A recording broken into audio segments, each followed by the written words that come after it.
حاضرین مسجد السلام علیکم ورحمۃ اللہ وبرکاتہ۔ الحمد للہ رب العالمین والعاقبۃ للمتقین والصلاة والسلام علی سید المرسلین وعلی آلہ واصحابہ اجمعین، اما بعد فاعوذ باللہ من الشیطان الرجیم، بسم اللہ الرحمن الرحیم۔ واتخذ اللہ ابراہیم خلیلا، صدق اللہ مولانا العظیم وبلغنا رسولہ النبی الامین المکین الکریم، ونحن علی ذلک لمن الشاہدین والشاکرین، والحمد للہ رب العالمین۔ محترم سامعین، آئیے کچھ عرض و معروض سے قبل اپنے آقائے نامدار مدینے کے تاجدار جناب روح فدا محمد عربی صلی اللہ تعالی علیہ وسلم کی بارگاہ بے کس پناہ میں درود و سلام کی ڈالی نشاور کریں اور پڑھیں بابا سے بلند، اللہم صلی علی سیدنا شفیعنا حبیبنا کریمنا مولانا محمد وبارک وسلم صلاۃ و سلام علیک یا رسول اللہ صلی اللہ تعالی علیہ وسلم۔ محترم حضرات، میں نے جس آیت مقدسہ کی تلاوت کا شرف حاصل کیا، اللہ رب العزت قرآن مجید میں ارشاد فرماتا ہے، واتخذ اللہ ابراہیم خلیلا، جس کا ترجمہ ہوا اور اللہ نے ابراہیم کو اپنا گہرا دوست بنایا۔ جیسا کہ آپ تمامی حضرات بخوبی یہ جانتے ہیں کہ یہ ذی القعدہ کا مہینہ جو عربی مہینوں کا 11واں مہینہ چل رہا ہے، اور اس کے بعد ذی الحجہ کا مہینہ آتا ہے، جس میں ہر مسلمان جو مالک نصاب ہے اپنی عقیدت و محبت کے ساتھ اللہ تبارک و تعالیٰ کے بارگاہ میں قربانیاں پیش کرتا ہے۔ قربانی کی ایجاد کیسے ہوئی، اس کی شروعات کیسے کی گئی، اس کا مفصل اور تفصیل بیان انشاءاللہ کئی جمعے تک کرتا رہوں گا۔ میں نے سب سے پہلے موضوع سخن جو بنایا یہ کہ حضرت ابراہیم علیہ نبینا علیہ الصلاۃ والتسلیم کے ذریعے سے آپ کی اللہ تبارک و تعالیٰ کی اتنی عقیدت و محبت تھی جس کی بنا پر تمام عالم اسلام کے مسلمانوں پر قربانی واجب کی گئی۔ اسی لیے میں نے بہتر اور مناسب سمجھا کیوں نہ حضرت ابراہیم علیہ نبینا علیہ الصلاۃ والتسلیم کی جو تاریخ ہے، آپ کے جو کارنامے ہیں، آپ کی اللہ تبارک و تعالیٰ کی بارگاہ میں جو منزل اور مقام ہے، کیوں نہ بیان کر دیا جائے۔ حضرت ابراہیم علیہ نبینا علیہ الصلاۃ والتسلیم کی جب پیدائش کا وقت تھا، اس وقت پوری دنیا پر ایک گمراہ اور بددین جسے نمرود کہا جاتا ہے، اس کی پوری دنیا پر حکومت تھی۔ بتایا جاتا ہے کہ 4 ایسے شخص گزرے ہیں جنہوں نے پوری دنیا پر تنے تنہا حکومت کی ہے، جس میں سے 2 مسلمان اور 2 غیر مذاہب کے لوگ تھے۔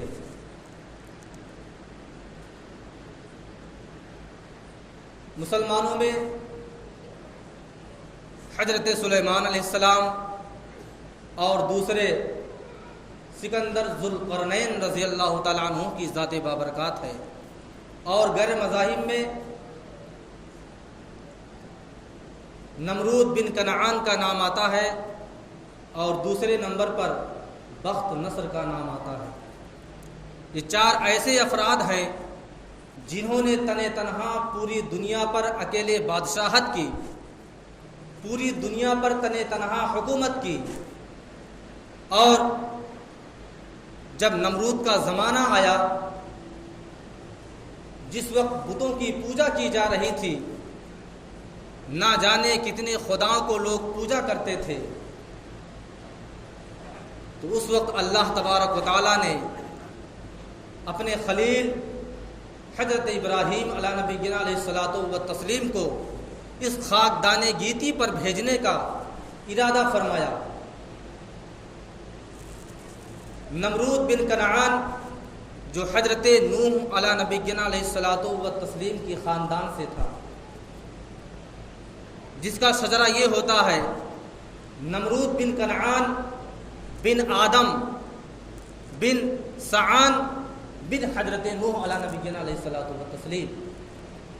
یعنی اگر تاریخ کے اعتبار سے دیکھا جائے تو حضرت نوح علیہ نبینا علیہ الصلوۃ والتسلیم نمرود کے پردادا معلوم ہوتے ہیں۔ جب ظلم و زیادتی کے پہاڑ توڑے جا رہے تھے اور بادشاہ اپنے رعایا پر حکمرانی کرتا تھا اور ظلم و بربریت کے تحت اس نے لوگوں کو ستانا شروع کیا، اور اس وقت زمین پر اللہ کا نام لینے والا کوئی نہ تھا، تب اللہ تبارک و تعالیٰ نے حضرت ابراہیم علیہ نبینا علیہ الصلوۃ والتسلیم کو ایسے ماحول میں، ایسے پرفتن دور میں بھیجنے کا ارادہ فرمایا۔ نمرود اتنا بدبخت شخص تھا کہ جس کا تخت کا پایا، جس کے تخت کے چاروں پائے 4 ہاتھیوں پہ رکھے جاتے تھے، اور اس کے بعد اس تخت پر وہ بیٹھتا تھا، اور اس تخت کے نیچے اس کے نجومی، اس کے کاہن، اس کے وزیر اور دوسرے لوگ وہاں پر بیٹھا کرتے تھے۔ ایک مرتبہ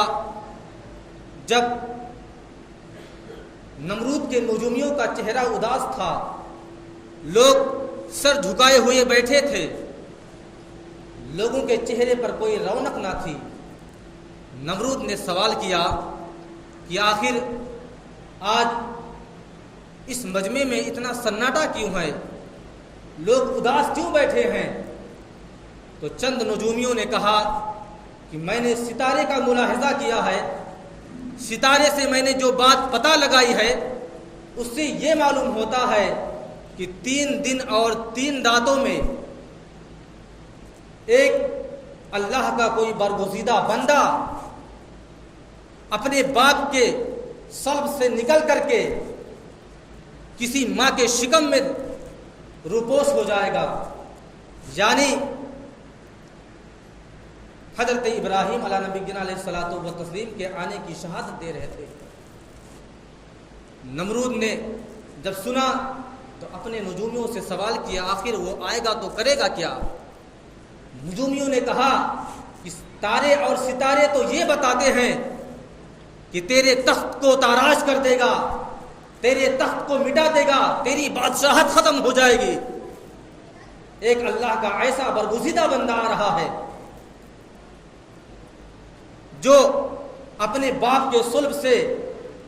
اپنے ماں کے شکم میں 3 دن اور 3 راتوں کے اندر منتقل ہو جائے گا۔ تاریخ بیان کی جاتی ہے جب اللہ تبارک و تعالیٰ کی مصلحت کو کوئی نہیں سمجھتا، اللہ تبارک و تعالیٰ کب کس کو کس طرح دنیا میں بھیج دیتا ہے اس کا کوئی اندازہ نہیں لگا پاتا۔ سوچئے کہ جب اتنا نمرود نے سنا تو اس نے اعلان کروا دیا کہ جتنی بالغہ عورتیں ہیں اپنے شوہروں سے، اپنے مرد سے دور رہیں گی، کوئی عورت اپنے مرد کے پاس نہیں سو سکتی ہے۔ لیکن اللہ تبارک و تعالیٰ کی رضامندی ہی کچھ اور تھی۔ ایسا کرشمہ ہوا اللہ تبارک و تعالیٰ کی، دنیا آج بھی حیران اور شش و پنج میں پڑی ہے۔ جس کے اوپر پابندیاں تھیں، سارے شہر میں، سارے قرب و جوار میں اعلان کروا دیا گیا کہ کوئی بالغہ عورت، کوئی بالغ مرد کے پاس نہیں جا سکتی ہے، لیکن اللہ تبارک و تعالیٰ کا کرشمہ ملاحظہ فرمائیے، ایک ایسا شخص جنہیں آزر کہا جاتا ہے، جنہیں تاریخ میں حضرت ابراہیم علیہ نبینا علیہ الصلوۃ والتسلیم کے والد سے تشبیہ دی جاتی ہے، آزر کی ڈیوٹی ایسی ڈیوٹی تھی کہ نمرود کے تخت کے پیچھے ایک شمع اور ننگی تلوار لے کر کے کھڑے رہتے تھے، اور ان کے بازو کو، ان کے پیروں کو رسیوں سے جکڑ دیا گیا تھا تاکہ نمرود کے پاس سے ہٹ کر کہیں جا نہ پائے۔ اللہ تبارک و تعالیٰ کی رضامندی ہی کچھ اور تھی۔ حضرت ابراہیم علیہ نبینا علیہ الصلوۃ والتسلیم کی جو ماں بنی، اسی شہر میں رہا کرتی تھیں اور اپنے شوہر سے ملنے کے لیے بہت بے چین اور بے قرار تھیں، لیکن ان کی شوہر کی ڈیوٹی ایسی ڈیوٹی تھی جہاں سے نکلنا مشکل ہی نہیں بلکہ ناممکن تھا۔ نمرود کے سرہانے کھڑے ہو کر کے چراغ ایک ہاتھ میں لیے رہنا پڑتا تھا اور دوسرے ہاتھ میں تلوار، اور ان کے پیروں کو رسیوں سے جکڑا ہوا تھا کہ یہ جو میرا غلام ہے کہیں جانے نہ پائے اور کوئی ایسی حرکت کرنے نہ پائے۔ جب حضرت ابراہیم علیہ نبینا علیہ الصلوۃ والتسلیم کی والدہ ماجدہ کو اپنے شوہر سے ملنے کے لیے ان کے دل میں جذبہ پیدا ہوا، الفت و محبت نمودار ہوئی، تو آپ ملنے کے لیے بے قرار ہوئیں،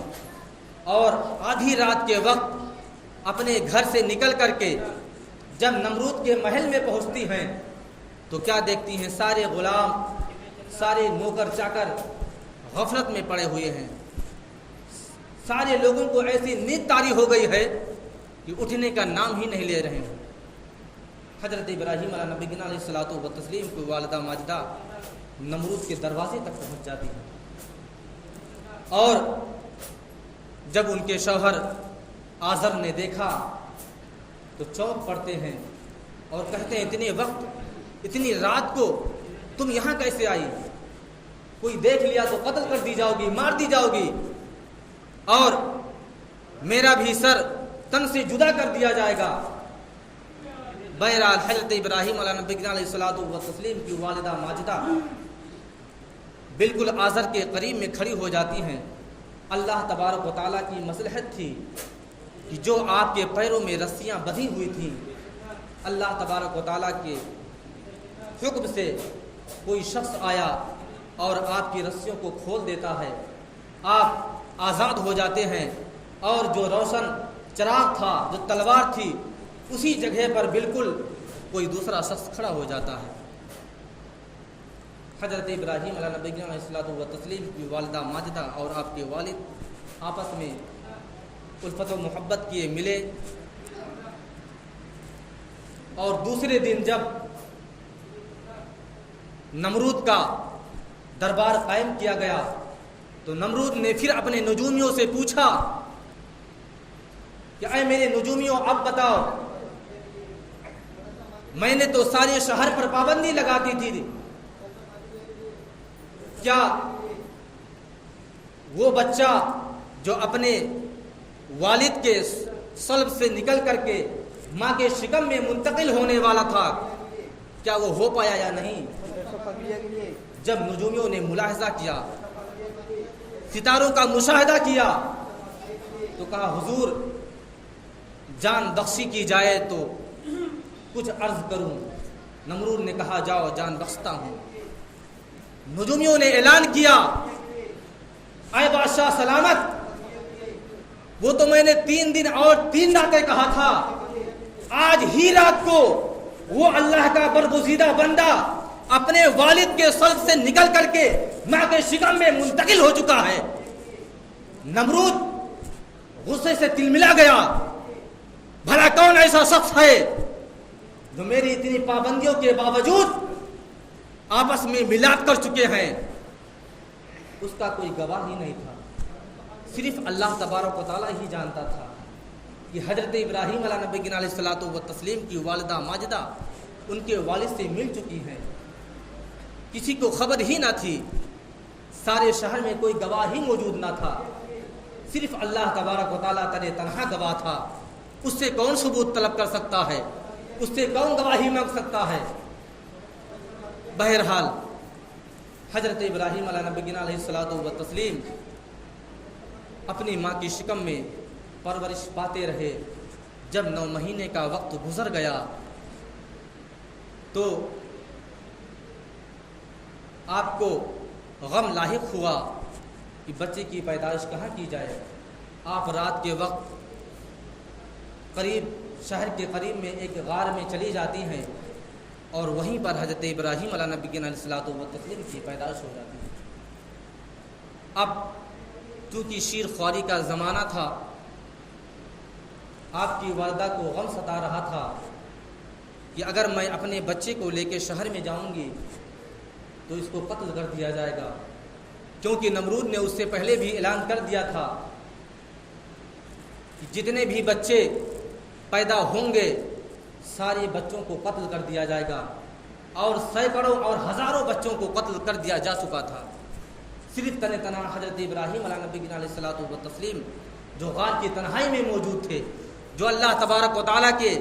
دیکھ ریکھ میں موجود تھے، لیکن ان کی والدہ کو کیا پتا تھا کہ میرے بچے کی پرورش تو اللہ تبارک و تعالیٰ خود ہی کر رہا ہے، ان کی رکھوالی ان کی دیکھ بھال تو اللہ تبارک و تعالیٰ خود ہی کر رہا ہے۔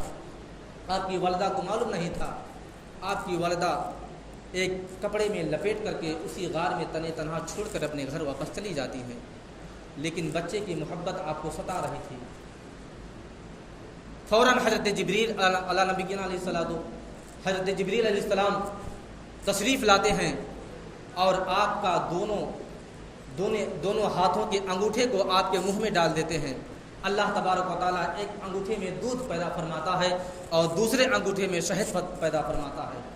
حضرت ابراہیم علیہ نبی علیہ الصلوۃ والتسلیم اپنے دونوں انگوٹھوں کو چوستے، ایک انگوٹھے سے دودھ مل جاتا اور دوسرے انگوٹھے سے شہد مل جایا کرتا تھا۔ اسی طرح آپ کی پرورش ہوتی رہی اور آپ کی والدہ ماجدہ روز آنا ایک بار چکر لگایا کرتی تھیں، اور جب غار کے اندر آپ چلی جاتی تھیں اور جب واپس آتی تھیں تو کیا دیکھتے ہیں کہ اللہ کا قدرت، اللہ کا کرشمہ ہی کچھ عجیب ہو جاتا تھا۔ غار کے منہ پہ دہانے پر ایک بڑا سا پتھر آ کے لگ جاتا تھا اور اس کے باہر مکڑیاں جالے لگا لیتی تھیں، جس سے پتہ چلتا تھا کہ یہ غار کبھی کھلا ہی نہیں ہے، اس غار کو کبھی کسی نے کھولا ہی نہیں ہے۔ اسی طرح آپ کی عمر تقریباً 7 سال اسی غار میں گزر جاتی ہے۔ جب آخری بار آپ کی والدہ ماجدہ آپ کے پاس ملنے کے لیے، ملاقات کرنے کے لیے غار میں آتی ہیں تو حضرت ابراہیم علیہ نبی علیہ الصلوۃ والتسلیم کی عمر چونکہ 7 برس کی ہو چکی تھی، جبکہ اس عمر میں بچے اچھے خاصے بولنے لگتے ہیں اور ان کو کچھ تمیز طریقہ بھی آ جاتا ہے، اور وہ تو خیر اللہ تبارک و تعالیٰ کے نبی تھے۔ آپ نے اپنی والدہ ماجدہ سے سوال کیا، یا امی من رب کا، اے امی جان تیرا رب کون ہے؟ ان کی والدہ ماجدہ فرماتی ہیں تیرا رب تیرا باپ ہے، تیرا رب تیرا باپ ہے۔ پھر آپ نے سوال کیا، آپ کی ذہانت کا عالم دیکھیے، اس عمر میں آپ نے پھر سے سوال کیا، امی جان میرے باپ کا خدا کون ہے، میرے باپ کا رب کون ہے؟ کہا تیرے باپ کا رب ستارے اور تارے ہیں۔ کہا ماں ستاروں کا رب کون ہے؟ اب ان کی والدہ ماجدہ لاجواب ہو جاتی ہے، کہتی اے میرے فرزند ارجمند، میں اس کے آگے نہیں جانتی، میں اس کے علاوہ نہیں جانتی کہ تیرے باپ کا رب اگر ستارے ہیں تو ستارے کا رب کون ہے؟ حضرت ابراہیم علیہ نبی علیہ الصلوۃ والتسلیم جانتے تھے اللہ تبارک و تعالیٰ نے آپ کو ذہانت، فطانت اور عقل اور شعور اتنا زیادہ بخشا تھا اسی عمر میں کہ لوگ آپ کے باتوں سے حیران و پریشان ہو جاتے تھے۔ بہرحال آج وقت ختم ہوا، انشاءاللہ العزیز کئی جمعے تک مسلسل تفصیلی واقعہ بیان ہوتا رہے گا۔ اللہ تبارک و تعالیٰ کی بارگاہ میں دعا ہے کہ اللہ تبارک و تعالی ہم تمامی مسلمانوں کو نیک بنائے، ایک بنائے، صراط مستقیم پر چلنے کی توفیق و رفیق عطا فرمائے۔ وآخر دعوانا الحمدللہ رب العالمین۔ السلام علیکم۔